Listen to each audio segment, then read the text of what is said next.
ओम नमः शिवाय। हर हर महादेव। मित्रों, रुद्राक्ष का शाब्दिक अर्थ है रुद्र अर्थात शिव का नाम, और अक्ष या अक्ष का अर्थ होता है आंसू। अतः रुद्राक्ष का अर्थ है भगवान शिव के आंसू। भगवान शिव के बारे में तो आप सभी जानते होंगे। भगवान शिव त्रिदेव या तीन प्रमुख देवताओं में से एक कहे जाते हैं, जो है ब्रह्मा जिन्हें निर्माता कहा जाता है, विष्णु जिन्हें संरक्षक कहा जाता है, और शिव जिन्हें विनाशक कहा जाता है। योग और ध्यान करने वालों के मन में यह सवाल अवश्य आता है कि रुद्राक्ष को शिव के आंसू क्यों कहा जाता है। रुद्राक्ष एक बहुत ही विशेष माला है, जिसे आमतौर पर आध्यात्मिक साधकों द्वारा ज़्यादा पहना जाता है और फैशन के शौकीनों द्वारा कम।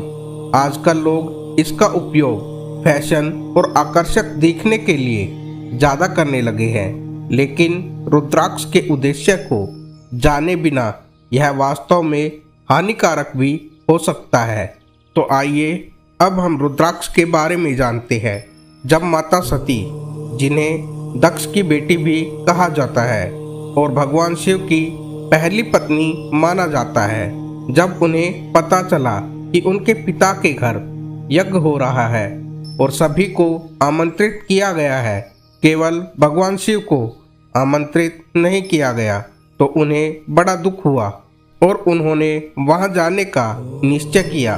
शिव ने उनके इस फैसले पर आपत्ति जताई, लेकिन सती ने फिर भी जाने का फैसला किया। जब वह पहुंची तो पिता दक्ष ने अग्नि समारोह के दौरान सभी मेहमानों के सामने सती को अपमानित किया और कहा कि शिव दुष्ट और घृणित है, क्योंकि वह शिव को अपना शत्रु मानते थे और सती के शिव से विवाह से वे बिल्कुल भी खुश नहीं थे, बल्कि इस विवाह के वे खिलाफ थे। इस पर सती को बहुत अपमानित महसूस हुआ और वे अग्नि कुंड में कूद गई। जब शिव को यह पता चला तो वे दक्ष पर क्रोधित हो गए और उन्होंने अपने बालों की एक लट उखाड़ी और उसे जमीन पर पटका, जिसके प्रहार से वीरभद्र और वीरकाली नामक दो देवताओं का जन्म हुआ। शिव ने उन्हें दक्ष के यज्ञ को नष्ट करने और उसे तुरंत मारने का आदेश दिया। सती की मृत्यु के बाद शिव सती के शरीर को अपने हाथों में पकड़कर कैलाश पर्वत की ओर जा रहे थे। शरीर के जो हिस्से पृथ्वी पर गिरे वे शक्तिपीठ बन गए। सती की मृत्यु के बाद शिव बहुत दुखी हुए और उन्होंने कई वर्षों तक तपस्या की। जब उन्होंने अपनी आंखें खोली तो कई वर्षों के गहरे दुख या लगाव के रूप में आंसू की बूंदें गिरने लगी। इस प्रकार रुद्राक्ष वृक्ष का जन्म हुआ। धार्मिक और पौराणिक महत्व के अलावा रुद्राक्ष मानव जीवन में अद्भुत आध्यात्मिक और वैज्ञानिक लाभ रखता है। माना जाता है कि रुद्राक्ष नकारात्मक आभा और अपशकुन के खिलाफ एक शक्तिशाली सुरक्षा कवच होता है। रुद्राक्ष पहनने से आपका जीवन हर आयाम से बेहतर होगा। आइए अब देखते हैं कि रुद्राक्ष के वैज्ञानिक लाभ क्या होते हैं। रुद्राक्ष विभिन्न प्रकार के देखे जाते हैं। कुल मिलाकर 21 प्रकार के अलग अलग रुद्राक्ष पाए जाते हैं। रुद्राक्ष के वैज्ञानिक फायदे ये होते हैं कि ये नकारात्मक ऊर्जा को दूर करता है। रुद्राक्ष पहनने से नींद में सुधार आता है और ऊर्जा परतों में सुधार आता है। रुद्राक्ष शरीर के तापमान को भी सुधारता है तथा रुद्राक्ष धारण करने वाले के एकाग्र चित्त में सुधार आता है। साफ पानी और जहरीले पानी के बीच रुद्राक्ष हमें अंतर बताता है तथा रुद्राक्ष शारीरिक स्वास्थ्य में भी सुधार करता है। अब इसके साथ ही हम जानते हैं कि रुद्राक्ष के आध्यात्मिक लाभ क्या होते हैं। रुद्राक्ष धारण करने वाले व्यक्ति को भक्ति में सुधार आता है तथा ये उसे काली ऊर्जाओं से बचाकर रखता है। रुद्राक्ष धारण करने वाले की सोचने की क्षमता में वृद्धि होती है तथा रुद्राक्ष बुद्धि को दृढ़ करता है और एकाग्रचित्ता बढ़ाता है। अनावश्यक भय को यह दूर करता है। रुद्राक्ष धारण करने वाले व्यक्ति की निर्णय शक्ति मजबूत होती है और मृत्यु के भय को ये दूर करता है। वैराग्य की शक्ति में सुधार करता है और जिन व्यक्तियों को कफ और शरीर में जल स्तर संतुलित नहीं रहता, रुद्राक्ष उसको संतुलित करने में मदद करता है। रुद्राक्ष चेतना की शक्ति को बढ़ाता है तथा शरीर की आभा में वृद्धि करता है, थकान को दूर करता है और सबसे ज़्यादा ज़रूरी ये है कि रुद्राक्ष धारण करने वाले व्यक्ति पर भगवान शिव की कृपा सदैव बनी रहती है। अब हम जानते हैं कि रुद्राक्ष पहनना कैसे शुरू करें।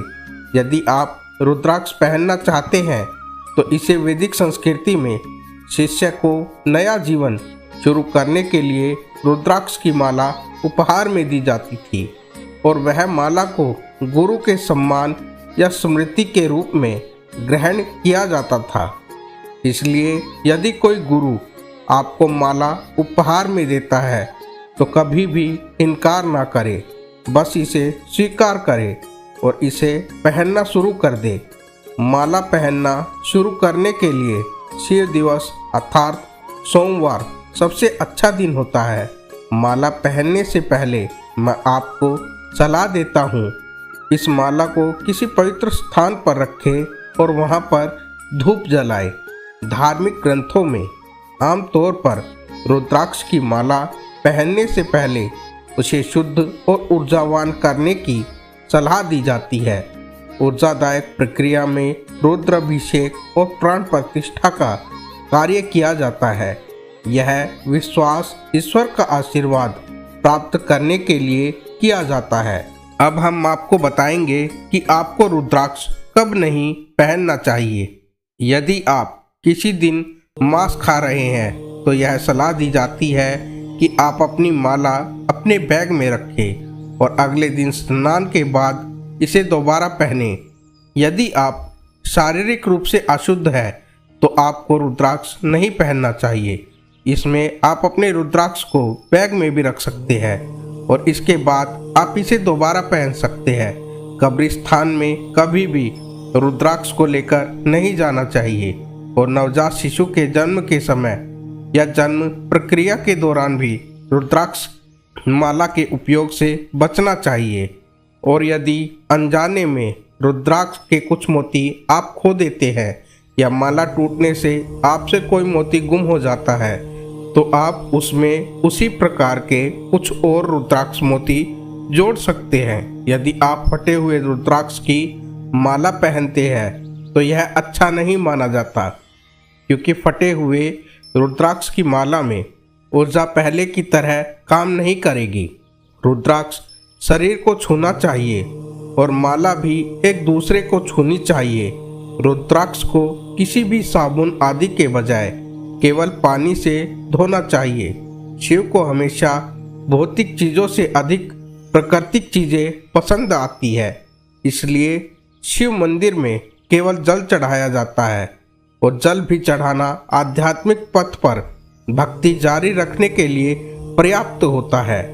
यदि आप ध्यान और मंत्र जप में तो आपको हमेशा रुद्राक्ष की माला लेने की सलाह दी जाती है, क्योंकि यह आपकी एकाग्रता में सुधार करती है। रुद्राक्ष देवत्व का प्रतीक माना जाता है।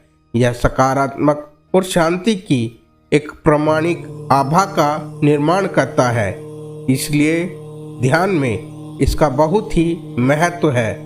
रुद्राक्ष के साथ मंत्र जाप करने से आध्यात्मिक, शारीरिक और भावनात्मक स्तर पर चमत्कारी लाभ प्राप्त होते हैं।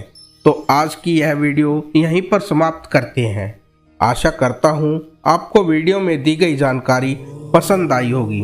यदि आपको वीडियो पसंद आई हो तो कृपया वीडियो को लाइक कीजिए, अपने मित्रों में शेयर कीजिए और अगर आप चैनल पर नए आए हो तो चैनल को सब्सक्राइब करना ना भूलें, ताकि भविष्य में भी आपको इस प्रकार की ज्ञानवर्धक वीडियो मिलती रहे।